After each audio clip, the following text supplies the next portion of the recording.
कुछ जंगें गोलियों से नहीं, खामोशी से जीती जाती हैं। दिल्ली की सर्द सुबह थी।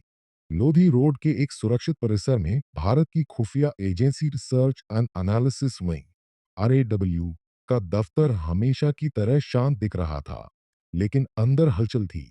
आर्यन मेहरा, कोड नेम साया, अपने केबिन में बैठा था जब लाल बत्ती वाला सुरक्षित फोन बजा। साया, तुम्हें तुरंत ऑपरेशन रूम में आना है।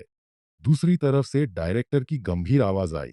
कमरे में प्रवेश करते ही स्क्रीन पर एक नक्शा चमका। सीमा के उस पार, लाहौर। हमें पक्की सूचना मिली है कि inter services intelligence ISI Bharat में एक बड़ा आतंकी नेटवर्क सक्रिय करने की तैयारी में है। कोड नेम ऑपरेशन कयामत। आर्यन की आंखें स्थिर थीं।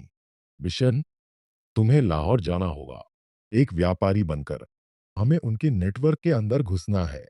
कमरे में सन्नाटा छा गया। 2 हफ्ते बाद आर्यन अब अर्जुन मल्होत्रा था, एक भारतीय मूल का दुबई आधारित कारोबारी। नकली passport, bank account, social media history सब तैयार। वह वाघा बॉर्डर पार कर रहा था। उसके कदमों के नीचे सिर्फ जमीन नहीं, बल्कि दो देशों के बीच दशकों का तनाव था। लाहौर की गलियों में पुरानी हवेलियों और नई इमारतों के बीच वह अपने किराए के फ्लैट में पहुंचा। उसका पहला संपर्क था एक रहस्यमयी महिला जो आईएसआई से जुड़ी थी। नाम जोया खान। जोया पहली बार एक आर्ट गैलरी में मिली। सफेद दुपट्टा, तीखी नजरें। आप दुबई से हैं? उसने मुस्कुराते हुए पूछा। जी, बिजनेस के सिलसिले में आया हूं, आर्यन ने सहजता से कहा। वह जानता था यह मुलाकात संयोग नहीं है। कुछ ही दिनों में मुलाकातें बढ़ी। कॉफी, मीटिंग्स, बातचीत। लेकिन दोनों के पीछे छिपी सच्चाई अलग थी। दोनों जासूस थे। जोया को शक था कि अर्जुन सिर्फ व्यापारी नहीं। आर्यन को यकीन था कि जोया आईएसआई की महत्वपूर्ण अधिकारी है। एक रात जोया के फोन पर एक कॉल आया। उसने जल्दबाजी में कमरे से बाहर जाकर बात की। आर्यन ने माइक्रो डिवाइस से उसकी आवाज रिकॉर्ड की। कराची से खेप रवाना हो चुकी है, अमृतसर तक पहुंचना जरूरी है। उसके दिमाग में अलार्म बज गया। वह तुरंत सुरक्षित चैनल से दिल्ली को सूचना भेजता है। संभवतः हथियारों की खेप सर। आईएसआई ने भी अर्जुन पर नजर रखनी शुरू कर दी थी। एक दिन दो आदमी उसके फ्लैट में घुस आए। आपकी गतिविधियां संदिग्ध हैं, एक ने कहा। आर्यन शांत रहा। मैं तो सिर्फ कारोबारी हूं। उनकी तलाशी में कुछ नहीं मिला, क्योंकि असली डिवाइस जूतों की एड़ी में छिपा था। उस रात उसने समझ लिया, अब खेल खतरनाक हो चुका है। जोया ने एक शाम अचानक कहा, अगर आपको पता चले कि मैं कौन हूं तो। आर्यन ने उसकी आंखों में देखा। शायद मैं पहले से जानता हूं। दोनों कुछ क्षण चुप रहे। आप आरईडब्ल्यू से हैं? जोया ने सीधे पूछा।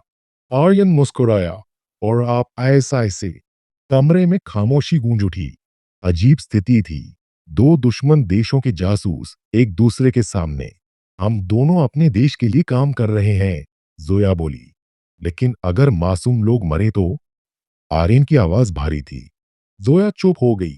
ऑपरेशन कयामत में सिर्फ हथियार नहीं, कुछ बड़ा है।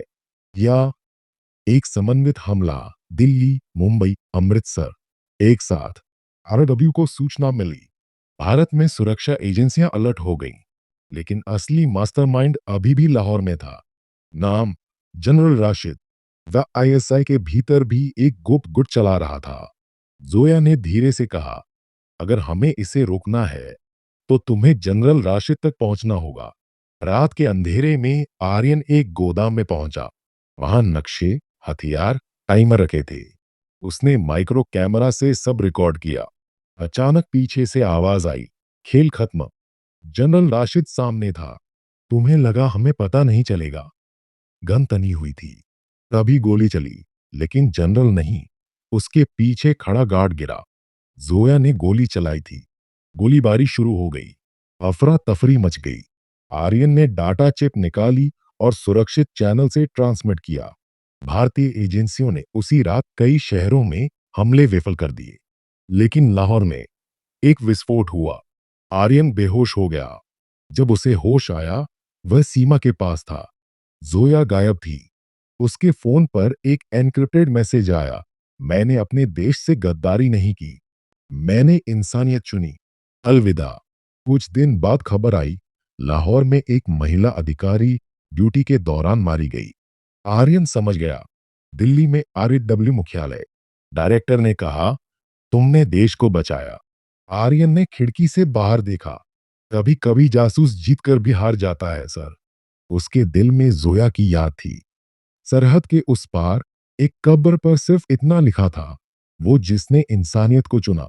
यह कहानी किसी एक व्यक्ति की नहीं, बल्कि उन अनगिनत जासूसों की है जो सीमा के उस पार जाकर खामोशी से देश की रक्षा करते हैं। वे न हीरो कहलाते हैं, न उनका नाम अखबारों में आता है, लेकिन जब भी कोई बड़ा हमला टलता है, कहीं न कहीं कोई साया अपनी पहचान खोकर देश को बचा चुका होता है।